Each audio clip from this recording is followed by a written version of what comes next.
Well, thanks for the introduction. That's a great talk to follow up on. So obviously, everybody in the headache world really strongly believes in the preventative side of things, of which exercise is incredibly important.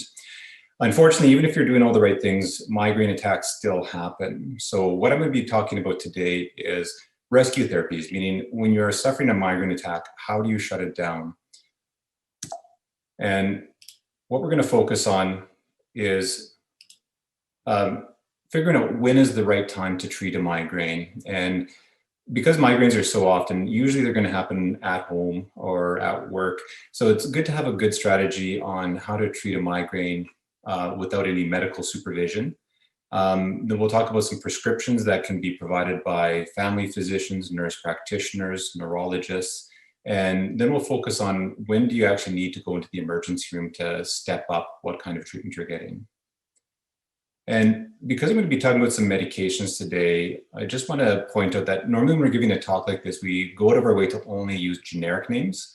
Some of the generic names are going to be unfamiliar though. So just so everybody knows what we're talking about, whenever I mention medication, I'll mention both the generic and the brand name. But specifically, if you hear a brand name, that is not an endorsement for any product.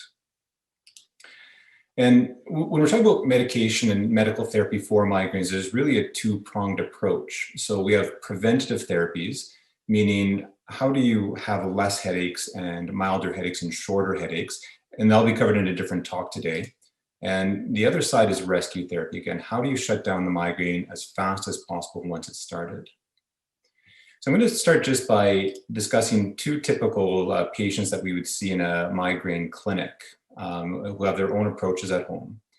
So the first patient is somebody who's been suffering migraines for many years, and they've learned that they have to save their medications, meaning they don't want to use medications all the time, and they save their rescue options for the worst of the worst headaches. So they push through as much pain as possible. They wait till the headache and the migraine is extremely severe. They're nauseated, they're vomiting, and then she takes her medications. And she doesn't find it particularly effective. The migraine still lasts for hours and sometimes days at a time.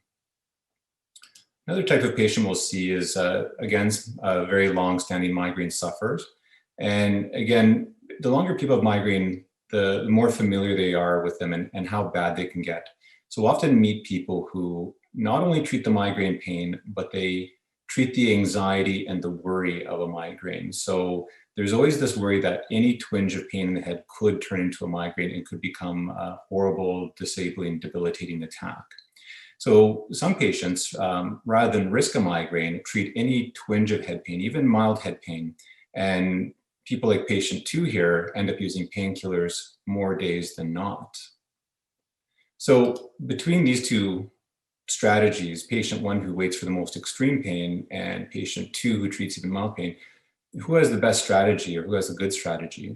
And you can probably tell by the way I'm talking, neither one has a really good strategy here.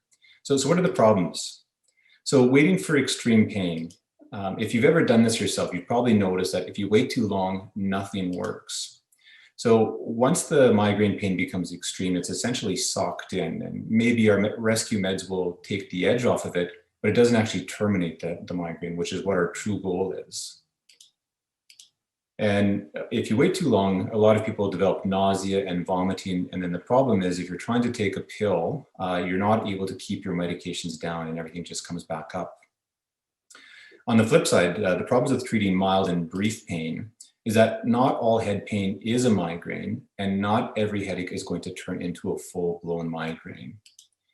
So not every headache that needs to be treated, especially mild headaches that you can just sort of push through if they're not actually causing disability or severe symptoms. And if you use a pain medication or a rescue medication too often, they essentially become less effective over time. And worse than becoming less effective, a lot of the medications out there will actually cause rebound headaches. So that means rescue medications, when overused, can trigger more migraines and cause more disability, more attacks, and really increase the suffering from migraine. So if neither one of those strategies are right, when is the right time to treat a migraine? And it comes down to a little bit of trial and error and charting your headaches and learning to really become familiar with what your migraine attacks are. So once you've paid attention and kept headache diaries, a lot of people can determine when they are going to develop a migraine and when they're more going to experience a milder tension type headache, which is a less intense, less disabling headache. Once you do learn how to detect which headache is a migraine, the answer is early. You really want to get rescue medications into your system as soon as possible in a migraine attack, ideally within the first 1 to 2 hours, and certainly before you're vomiting, because we want to make sure you have the best chance to keep those rescue medications down and get them into your system. So what are the clues that you're actually going to have a migraine? Something before you've actually developed the severe disabling pain. So this is just a chart showing the different phases of a migraine. And this middle part, this is what most of us are going to be familiar with. So we're talking about a really severe headache, nausea and vomiting, light and noise sensitivity, smell sensitivity. So this is when people are really suffering with pain, nauseated, vomiting, and essentially laying down in a quiet, dark room and trying to get rid of all the external stimulations out. But there's really 3 phases to a migraine at least. So we have what's called a pre-ictal or warning phase that the migraine is coming on. The ictal phase is the migraine attack, and then post-ictal is essentially a hangover afterwards. And what you want to do is start paying attention to your migraine symptoms so you can start to identify when you're in this early warning phase.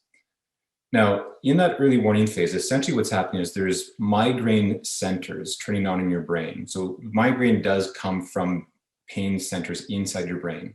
And as those centers are turning on, very commonly people have mood changes. So in that warning phase, people start to feel grumpy or fatigued or just have no energy or get up and go.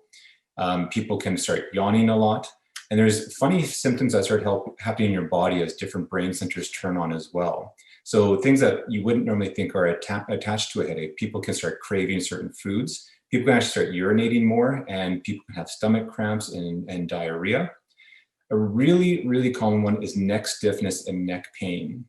Now, this one leads to a lot of confusion in a headache clinic because a lot of people will develop neck stiffness and neck pain as one of their first migraine symptoms. And as the neck gets worse, they start getting the headaches and it turns into a full migraine. So for a lot of people, the interpretation is that the neck is the problem and the neck is the trigger for the headaches.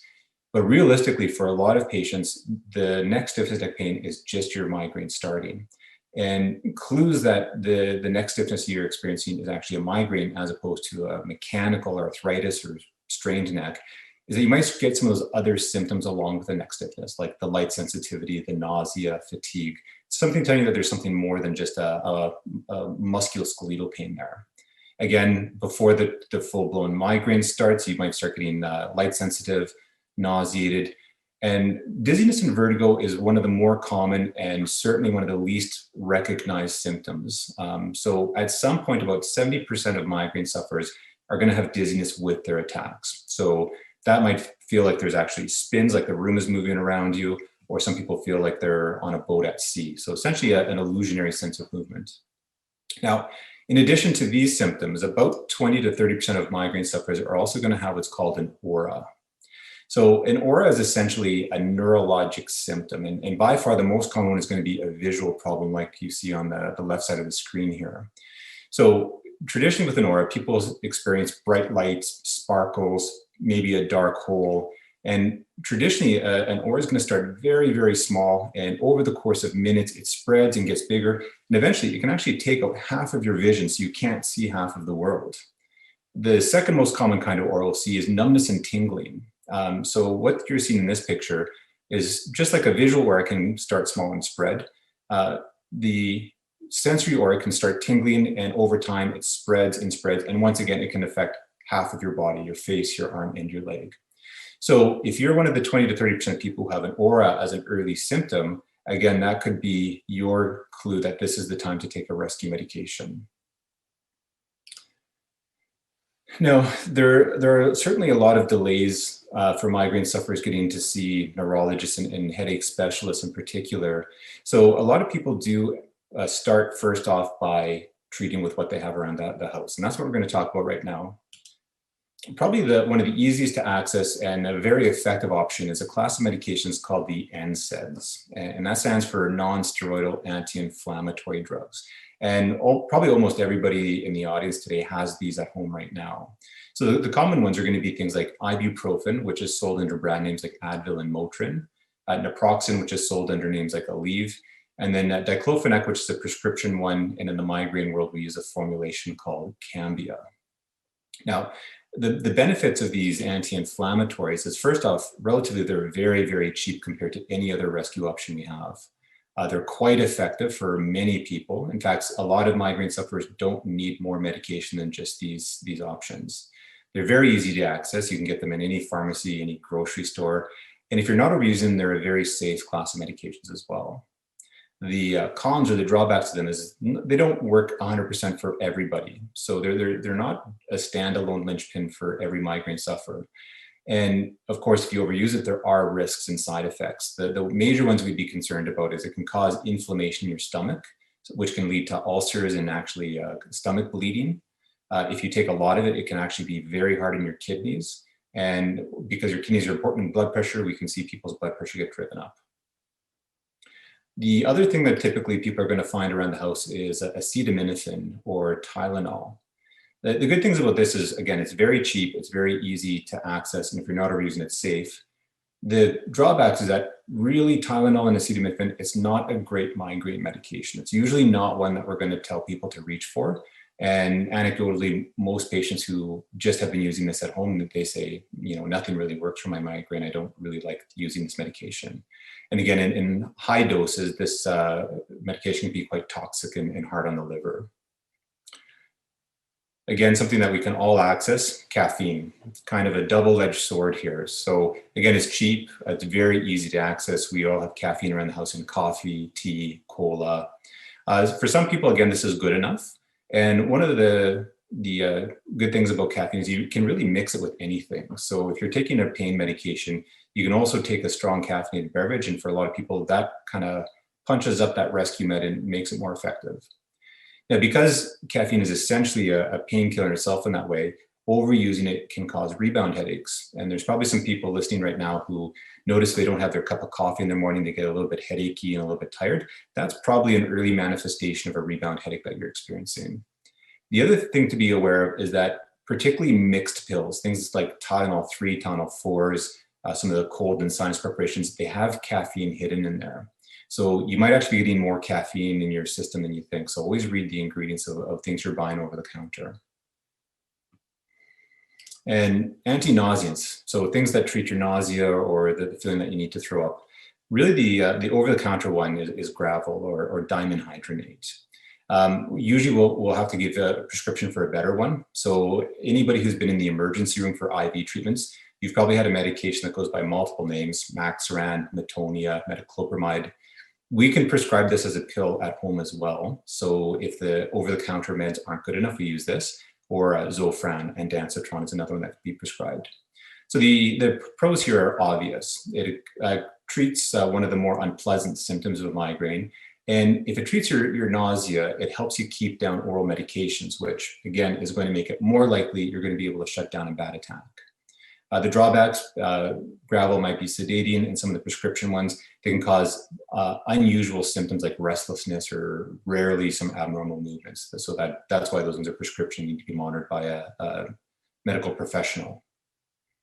So that's about what you can do at home without a prescription. So let's switch gears here a little bit and talk about prescription rescue medications. And if you're a migraine sufferer and you are not familiar with this class of medications, you probably want to take some notes here. So if somebody's not able to treat their attacks just with the over-the-counter options, our next step is to give you a medication called a triptan. So a triptan is a migraine-specific rescue medication. It's not a painkiller. So when I say that, what I mean is it doesn't work for back pain or knee pain or sprained ankles, but it is very good at shutting down migraine pain. And the reason it doesn't work generally for other kinds of pain is it specifically is targeting some migraine signals and stops some of the major pain nerves of the head from releasing migraine chemicals. You're probably going to hear somebody mention the CGRP later in a talk. Now, the reason we call these medications triptans is that all the generic names end in triptan. And currently we have 7 options. And this is actually quite an old class of medications, almost 30 years old now. So generic names you might have heard of would be sumatriptan, zolmitriptan, rizatriptan, elatriptan, almotriptan, naratriptan, and frovatriptan. Brand names are things like Imitrex, Zomig, Maxalt, Relpax, Axert, Amerge, and Frova. Not that you have to remember any of those. Now, the question is, why are there 7 and are they different from one another? So they all pretty much do the same thing. And a lot of time we do use them interchangeably. But there are a couple of things we can tweak that maybe helps find the right option for some people. So for example, these first 2, the Imitrex, sumatriptan, and Zomig, zolmitriptan, we can get these ones as a non-oral form. So the Zomig comes as a nasal spray, and Imitrex comes as both a nasal spray and an injector. And this is in addition to the pill forms. Now, the reason we would like an option that you don't have to take as a pill, it's very good for people who have a lot of nausea and vomiting with their attacks, and they can't keep down an oral medication. The other thing is that these get into your system very quickly and very robustly as well. So if you need a very fast, rapid onset of medication, for example, some patients who wake up with their migraines and the migraine is already well established, these can be a good option. Now, another pattern is for some people, we'll see that they will respond very well to a triptan medication, but the migraine comes back a few hours later. Now, most of these medications, they're designed to work very quickly. So they kind of spike in your system and the concentration drops out within about 3 hours. So it's out of your system and no longer effective. These last 2 are a little bit different on how long they work. So Amerge or naratriptan and frovatriptan, they have a much longer and gradual onset, and they stay in your system longer. So naratriptan probably stays in your system for about 6 hours, and frovatriptan, some studies show, can stay in your system for up to 20 hours. So again, if you're a triptan responder, but your headache always comes back, asking your healthcare provider for one of these longer-acting options is a very good strategy. So things that you should know about this class of medications. First off, they're much more expensive than an over-the-counter. So the brand name ones still retail for around $30 per pill. Almost all of them are available as generic formulations though, but the generic ones are still around $5 to $7 per dose. Because of that cost and because of more potential side effects, we always reserve for second line after those anti-inflammatories, but it is a very good option. And because it's a completely different class of medications, we will often add this to other classes of meds. So we'll ask people to use their anti-inflammatory, use their nausea medication, and also take their triptan, and take them all at the same time as soon as you can to have the best chance of shutting down the headache. These are, again, are non-addictive medications, non-habit forming, so that's very good for most people. And I really want to focus on this. These are safe to use on antidepressants. Now, that might seem like a strange thing for me to just volunteer here. The reason I bring this up is the triptans work on a chemical called serotonin, which you may have heard it also mentioned in depression. So some antidepressants bump up your serotonin level, and in a different way, these triptans also work on serotonin. So there used to be some confusion if you could safely be on an antidepressant and a triptan medication. And sometimes we'll still hear patients given the wrong information where they told that they can't use this combination. There has never been a case of a severe interaction between a triptan and an antidepressant. And we know that a lot of our migraine sufferers are on antidepressants for mood issues, but we also use antidepressants as migraine preventatives, certain ones. So again, if somebody tells you you can't use this, just, well, you could tell them you've heard otherwise if you can convince them. These have a few more risk of side effects, but most people can get away without any significant side effects. You might feel some tightness or pressure in the chest, and some people do feel a little bit foggy after they use them. And they can have some mild effects on some of the blood vessels in the body. So if somebody has quite severe or uncontrolled heart disease or high blood pressure, we tend not to use this class of medications. I'm just going to mention a couple other meds that you may come across. So ergots are quite an old class of medications. We very rarely prescribe them. You may have heard of things like Migranol or Cafragot. We do still use one called DHE or dihydroergotamine if you have to go into the emergency room. The reason we don't use it so much anymore is that there's more side effects, more risks of some poor outcomes with it.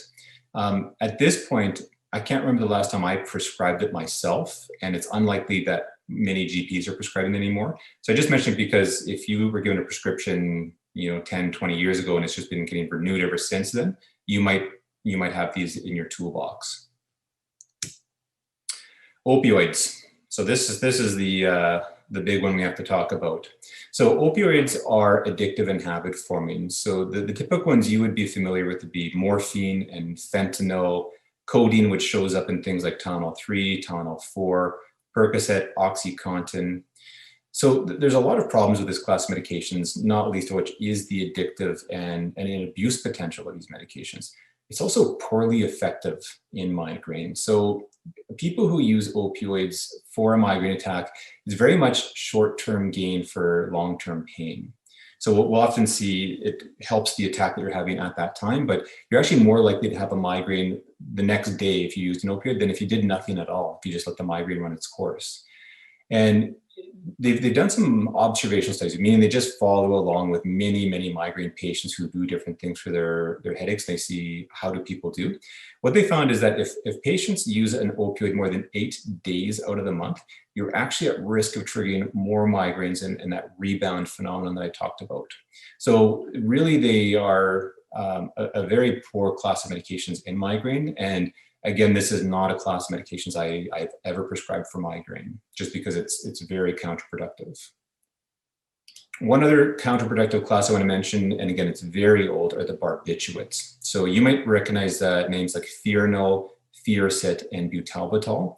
Again, this is actually a class of medications I've never prescribed in my career. But again, these used to be prescribed not infrequently decades ago, and some people just have their prescriptions refilled year after year, and they're still on them. So the reasons we don't like them is, again, these are addictive medications. They do work very, very well in the short term, but there's an extraordinarily high risk of rebound headaches. So again, those kinds of observational studies I mentioned, they've shown that if you use a barbiturate more than 6 to 8 times per month, you're actually at risk of getting those rebound headaches. So that's all well and good, but we know that even with all those tools, you can't always shut down a migraine by yourself at home. So a big question is, when do you go to the emergency room? The reason we have to ask this is the emergency room is the worst place to be when you're in the middle of a migraine. It's light, it's noisy, usually you're there for hours. Unfortunately, even though we know that migraine sufferers are an extraordinary amount of pain and they're really suffering, they're often triaged as a less urgent presentation. So you don't always get the treatment that you need there. The other issue is that sometimes, depending on where you are, you're just given a shot of a pain medication like an opioid, just enough to get you out the door, and then you go back home. So you want to make sure that you pick the right time to go in if you need it. So the obvious one is if you're just in severe unbearable pain and you are unable to cope at home. If you're vomiting too much and you're not able to get that under control and you're actually getting dehydrated and feeling unwell and dizzy, that's time to go in. And you've already gone through all of your options at home and just nothing's working. So even if we don't treat a migraine, most of them are going to end somewhere between 4 to 72 hours, but not always. Once a migraine crosses that 72-hour, 3-day threshold, it's essentially socked in, and it's what we call a migraine complication, status migrainosus. And once it's sucked in like this, it's very, very unlikely that it's going to respond to what you have at home. And again, it may go on for days, or sometimes in the very unfortunate people, even for weeks. So at that time, it's very reasonable to go into the emergency room and get IV therapies. The other thing is if you're having concerning symptoms. So what do I mean by that? So if you are having a headache and it does not feel like your regular migraine and there's some alarming symptoms, that needs to go in not only for treatment to make sure there's nothing sinister or worrisome going on. The big thing we watch out for is something called a thunderclap headache. So thunderclap headaches is essentially the worst headache people have ever had in their life. And it's like that. It goes from 0 to 10 out of 10 or beyond in less than a minute. And we always need to rule out something bad happening to the blood vessels, like a bleed into the brain or a torn blood vessel or some other worrisome things. So migraines typically do not start as a thunderclap. Although you can get some focal symptoms, like I mentioned before, with the vision problems and the numbness, weakness is not a typical symptom that we like to see. So if you have a droopy face or half of the body is weak, that's time to go in as well, for example, to make sure that you're not having a stroke or, again, a bleed or something worrisome in the head. Sudden vision loss. So even though vision loss can happen in migraine, the migraine vision loss, again, starts very small and over at least 5 minutes slowly grows and expands. If somebody's having a stroke or some kind of vascular problem, your vision can go like that. So very sudden. So that's another concerning thing. Fever, confusion, obviously that's worrisome that there might be something infectious like meningitis. So any of these unusual or worrisome symptoms, you want to go in. So just to reiterate over what I've gone over, it's always best to treat your migraine at home just because it's a more comfortable place. You can control your own environment. Over-the-counter options are good for many people, but if it isn't, you might have to be your own advocate and ask your doctor or healthcare provider for prescriptions. And that can be for prescription anti-nauseants or those triptans. And if you are unable to manage at home or there's alarming symptoms, then please come into the emergency room and have yourself checked out. And that's all I have to say today. Excellent. Thank you so much, Dr. Knash. That was awesome. A great review of breakthrough medications that are so important for people in that kind of, true biopsychosocial. We have to remember that bio includes medications and often requires some of these breakthroughs for good quality of life. We're going to talk about workplace environments coming soon, but we do have some great questions for you. Are there rescue medications specific to hormonal or menstrual triggered migraines? Specific, no, but we do have some strategies. So probably about 30% of women with migraine are going to have very close association with their menstrual cycles. And migraines are very associated with estrogen levels. And generally right before menstruation, estrogen levels tend to plummet. And that's usually about a day or two before menstruation. And that's often when the migraines start. So one strategy we have is something called a mini prophylaxis. So coming back to that triptan, that Frova or Frovatriptan, that's one that stays in your system very, very long. So sometimes what we'll do is rather than using that as an as-needed rescue medication, we'll give you a prescription to take that Frova twice a day, every day, from the day before you think your headache's going to start for the next 5 days. So not specific because you can use Frova for non-menstrual headaches, but we'll sometimes use it for that mini prophylaxis. Awesome. Thank you. Another question coming from a former BC resident who, when in Vancouver, would anytime go to Emerge, which wouldn't happen often. They say 2 to 3 times a month. They would get an injection, an occipital nerve block or a nerve block. But since being in Alberta, that never seems to happen here. Is there a reason that there's a difference in treatments between different provinces or jurisdictions? Well, that's unfortunate, and it's certainly accurate. So we know there's not standard care, and it really does depend what city you live in, what hospital you go in, what time of day you go in, and specifically what clinician you see. There often is not a standard care. So Dr. Becker, one of the other speakers today, and myself have actually been working with Alberta Health Services to come up with a very standardized emergency room rescue protocol. And it's essentially a stepwise menu of 6 different therapies that work for different people. And actually, step 6 is specifically a greater occipital nerve block. And there's a YouTube link on the order where the treating physician just clicks on it, and it's me doing a nerve block and walking the clinician through it. So it's a very simple therapy. So for those who aren't aware, we just inject a little bit of freezing over one of the major pain nerves at the back of the head.